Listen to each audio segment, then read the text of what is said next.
Elegí empezar con esta aridez para esta hora, con esta aridez teórica, básicamente porque creo que estamos dentro de una gran nube de innovación y que está bueno empezar a disipar un poco esta bruma y empezar a entender conceptualmente de qué hablamos cuando hablamos de innovación. Sin lugar a dudas, es algo que está vigente y todo el mundo habla de innovación. Y trabajar sobre este tema nos va a permitir, si todo es innovación y nada es innovación, es traer un poco de claridad sobre este tema. Ahora, ¿por qué creemos que está tan vigente el término de innovación? ¿Porque es moda? ¿Porque paga? Como veíamos en el video.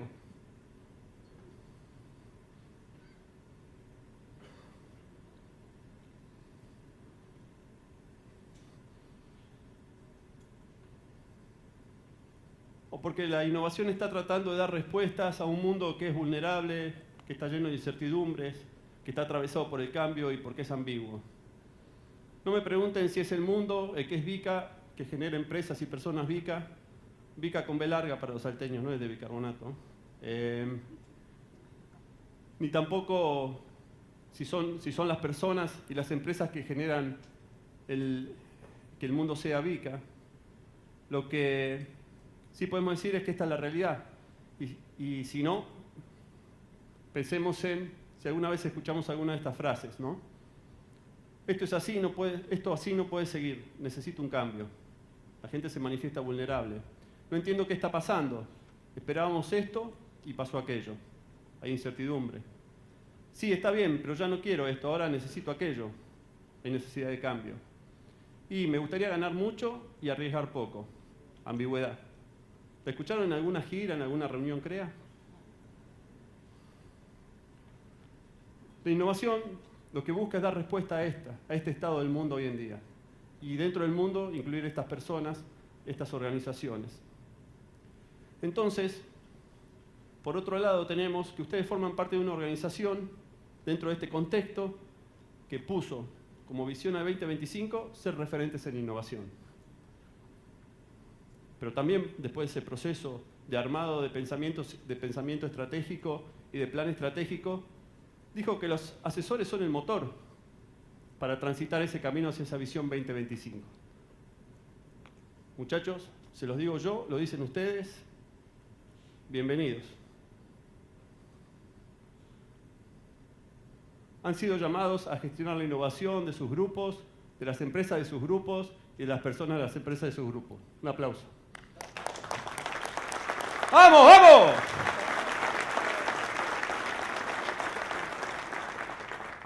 Con ese entusiasmo, ¿por qué no se abrazan? Miren el desafío que tienen, ¡vamos!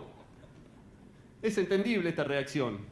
Fíjense si no, Everett Rogers cuando describe las curvas de adopción de la innovación, habla de que solamente un 16% de la población o de los adoptantes de innovación se sienten innovadores y visionarios, o son adoptantes tempranos.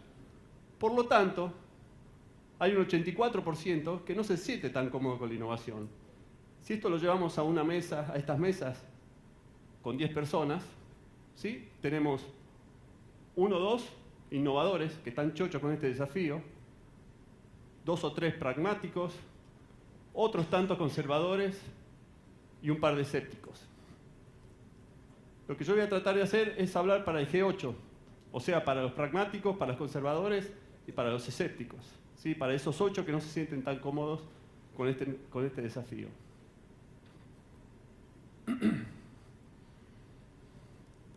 Mi propuesta es la innovación transversal. Es una metacompetencia, ¿sí? Que básicamente lo que hace nos atraviesa y que atraviesa todo lo que hacemos. Básicamente es una metacompetencia porque está formado por otras competencias, por la intencionalidad, la resonancia, la flexibilidad y la dialéctica. Vamos a empezar a desarrollar cada una de estas. La intencionalidad es hacer que las cosas sucedan, ni más ni menos que esto. Y parte de una verdad de perogrullo, ¿no?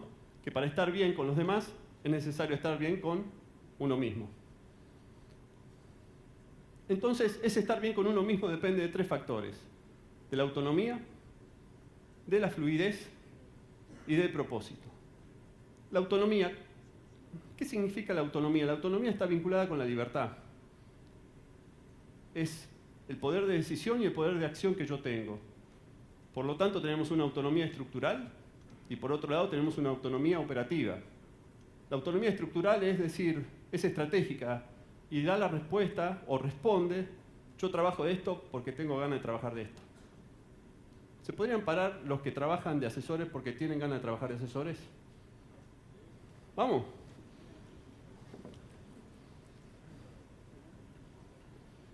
Bien, ¿cómo se nota? Quédense parados, quédense parados. Ahora vamos a ir a la parte operativa.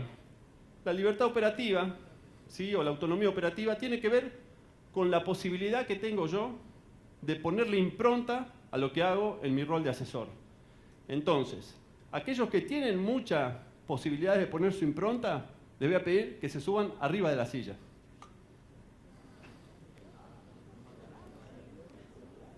Aquellos que no tienen tantas posibilidades de meter su impronta, se quedan parados, y aquellos que no pueden poner nada de su impronta, les voy a pedir que se sienten. Esto es una gran foto de la suricata de Temayquén. Uno arriba, otro abajo, la verdad. Bueno, gracias, se pueden bajar.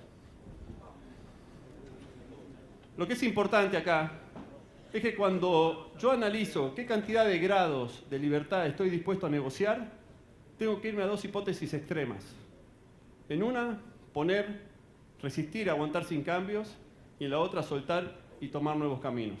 De eso se trata una definición sensata de lo que es la autonomía. Porque para definir de forma sensata la autonomía, tenemos que contemplar las hipótesis más extremas, inclusive aquellas que consideran el desarraigo, soltar, irnos.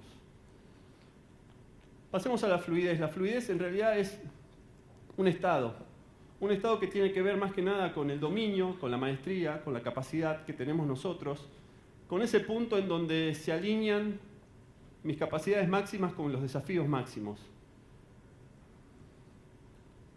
Fíjense en este gráfico. Fíjense en este gráfico, si yo tuviera bajas habilidades para encarar los desafíos, ¿sí? Que están sobre este eje, el nivel de los desafíos, ¿qué me pasaría? Apatía, preocupación y me generarían ansiedad. Entonces, en el punto donde se alinean el nivel de desafíos y el nivel de competencias para resolverlos, ahí es donde yo me siento fluir. Es cuando hay veces que nos sale algo y nos transformamos en Rafa Nadal, ¿no? Y decimos, ¡vamos! ¿No? O cuando me levanto, pego sobre mi palma y digo, pude. O muchas veces cuando estoy volviendo en la camioneta, después de una gira o de una jornada de trabajo, y le voy pegando al volante como diciendo, lo pude resolver. ¿Esto qué genera? Esto genera que uno quiera avanzar, que uno quiera ir por más, que uno busque evolucionar, acumular más conocimiento, que uno busque ser excelente. Les voy a contar una historia. ¿Alguno vio Casas de Fuego? ¿Sí? Bueno. Casas de Fuego es una película que se filmó en Jujuy que trataba sobre la historia de Salvador Massa. Salvador Massa fue uno de los que descubrió la enfermedad de Chagas-Massa o mal de Chagas, ¿no? Y en esa película él no podía aislar el Trypanosoma crucis. El Trypanosoma crucis era el protozoario, que era la etiología de la enfermedad, por lo tanto, no podía decir que esa enfermedad estaba causada por el Trypanosoma crucis. Toda la academia y la ciencia se le vino encima y en un momento hicieron como me acuerdo, en la película lo retratan como él sentado adelante de un microscopio con unas gradas con todos los científicos y llama a su detractor máximo, ¿no? Aquel que decía que hasta era un chamán de la medicina. Le dice, por favor, doctor, ¿puede venir? Y lo hace sentar al médico, lo pone en el microscopio, mira, se queda un ratito mirando y dice, no, es verdad, usted está bastardeando la ciencia, acá no hay nada. Acá no está el parásito, por lo tanto, no podemos decir que la enfermedad es causa de este parásito. Entonces, él deja que se levante, se vuelve a sentar en el microscopio, Massa lo ajusta al microscopio y dice, doctor, ¿puede venir de nuevo? Se sienta el médico y dice, uy, ¿y esto? Dice, ¿cómo si yo revisé todos los campos y no estaba el parásito? No, esto es básicamente la técnica isquioglútea de la investigación. Técnica isquioglútea de la investigación. Sí, horas de culo en el banco y de ojo en el microscopio, le responde. Es de la única forma que nosotros podemos estar en un estado de fluidez cuando lo que necesitamos hacer es tener tiempo de calidad, estudiar, pensar, estudiar, aprender, estudiar, experimentar. El estudio es central. Es esta técnica isquioglútea para llegar a ese punto de fluidez. Es como cuando ustedes por ahí a la noche se van a acostar un poco defraudados porque no fluyó lo que tenía que fluir. Y a la mañana siguiente se levantan y con el primer mate, ¿qué pasa? Se alinean las neuronas, viene el flash, el insight y resuelven lo que no podían resolver.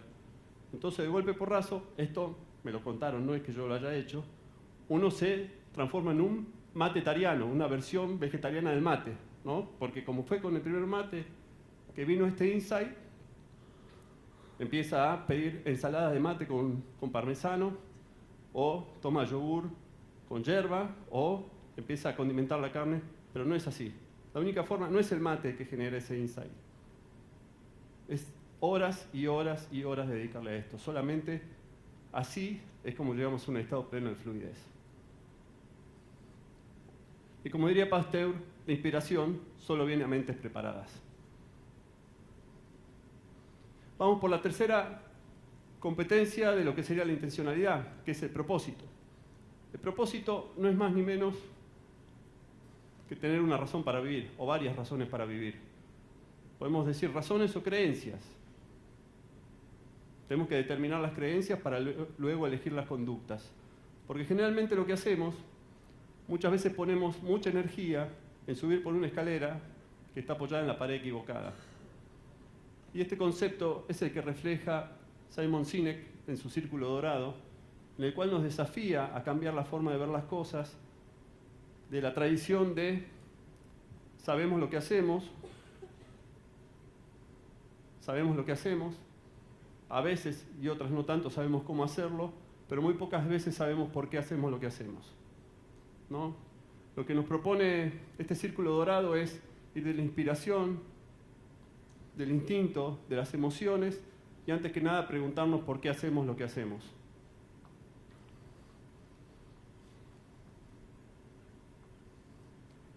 Ya que la realización personal es posible solo como efecto secundario de la trascendencia de uno mismo. Hasta acá llegamos con lo que sería la intencionalidad. La segunda competencia, esta intencionalidad es general para cualquier cosa que ustedes encaren, ¿eh? No necesariamente es para la innovación, porque tiene mucho que ver con uno mismo y con hacer que las cosas sucedan. En cuanto al tema de resonancia, es básicamente imaginar lo que el otro siente para tomar conciencia de sus necesidades. Dentro de las metodologías de diseño para el desarrollo de innovaciones, esta etapa es central.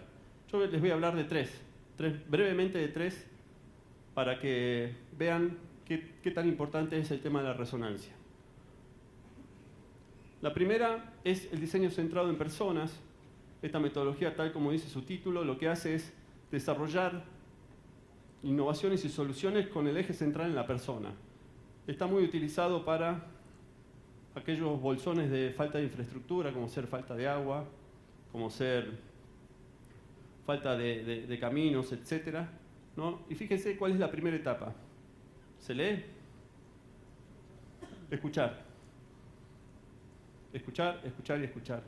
Escuchar anécdotas, escuchar historias, escuchar vivencias, charlar con la gente. Porque recién ahí, cuando uno escucha, es donde tiene la deseabilidad.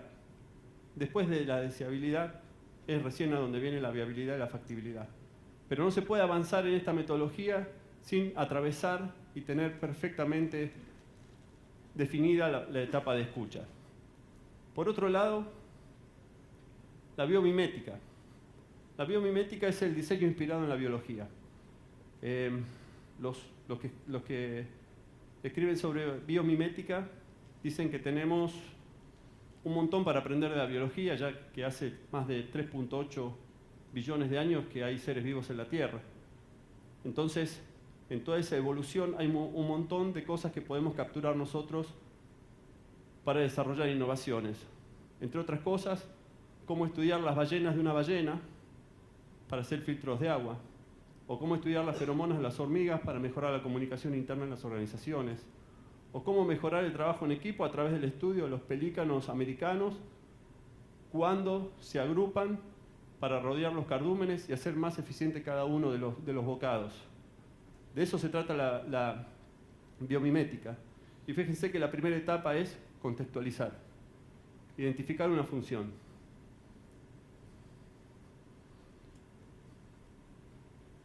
Y por último, el pensamiento de diseño o design thinking, que es el más conocido, que sirve para un montón de actividades, está usado en muchísimas industrias.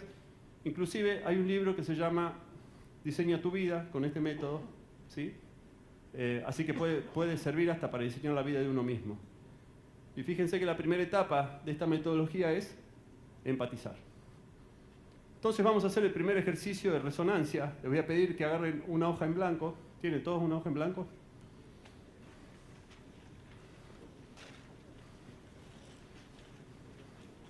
Que la doblen al medio. Y que en una mitad escriban esta matriz, ¿sí? O este eje, perdón, estos ejes.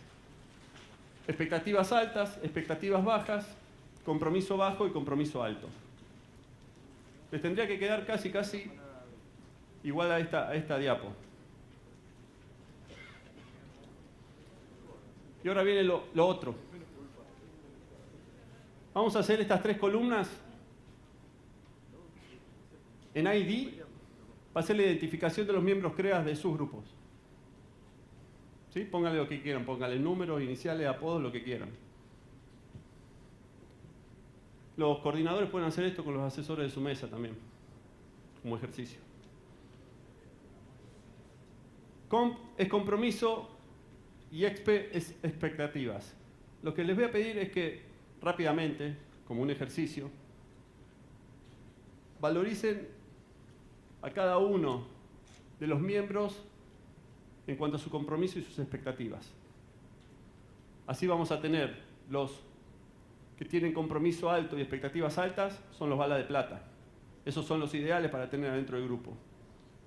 Por otro lado tenemos los de compromiso alto y expectativas bajas, esos son especialistas, porque hacen todo lo que hay que hacer, perfecto, pero no le pidan más. Ellos quieren dedicarle 1,5, a lo sumo 1,6 días por mes, ¿no? Cumplen con la gestión, cumplen con todo lo que tienen que cumplir. Después tenemos aquellos con compromiso bajo y expectativas altas, son los voladores. Los que tiran, y quien hace cualquiera menos ellos, que también son valiosos, porque tienen un montón de ideas. Y después, que seguro de estos no hay ninguno, están los que compromiso bajo, expectativas bajas, que le podemos poner remar en dulce de leche. Así que les voy a pedir que hagan un ejercicio rápido sobre cómo serían sus grupos.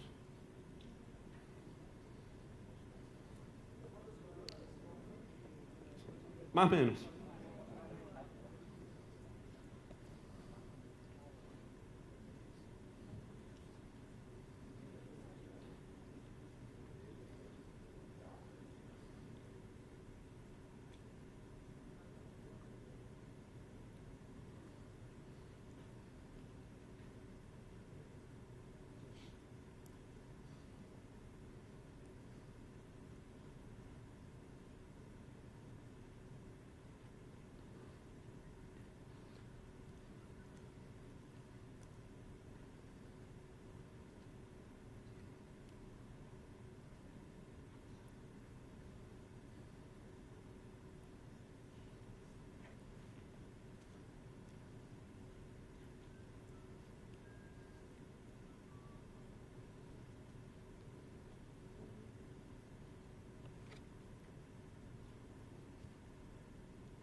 Bueno, le voy a pedir que levante la mano aquel que tiene la mayor cantidad de miembros CREA con compromiso alto y expectativas altas.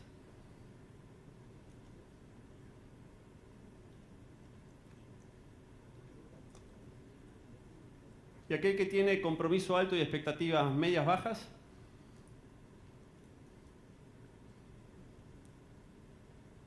¿Aquel que tiene compromiso bajo y expectativas altas?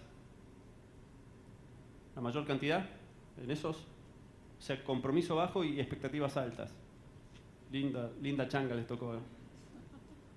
Y aquellos que tienen mucha cantidad con compromiso bajo y expectativas bajas, me parece que acá hay... Ahora cuéntenme quién tiene una distribución más o menos pareja entre estas 4 categorías. Levante la mano. Yo pregunto, ¿no? ¿Cuánto tiempo dedicamos a escuchar, contextualizar, a empatizar? ¿Cómo hacemos para saber por qué un miembro CREA tiene bajas expectativas o por qué tiene bajo compromiso? Más aún, ¿cómo tratamos de venderle nosotros una cajita, ¿no? para tener una buena, para poder aprovechar nuestro tiempo? Tratamos de, a estos 4 tipos distintos, de venderle la misma solución. Es importante empezar por el principio. Es importante escuchar, contextualizar, empatizar, medir la deseabilidad de cada uno de sus clientes, ni más ni menos. Porque cuando gestionamos innovación lo hacemos para resolver generalmente desafíos de otras personas.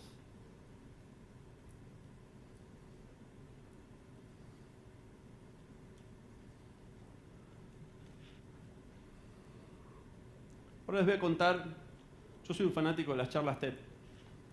Y una de las charlas TED, acá sé que hay varios que la vieron esta, porque yo se las hice ver. Una de las charlas TED que cada vez que la veo, en estos 18 minutos 49 segundos, cada vez que uno la ve le sigue sacando cosas, es la charla de Chimamanda Adichie, que es una escritora nigeriana, que la enseñanza macro que deja de esta charla es que las historias únicas no son falsas, sino que son incompletas.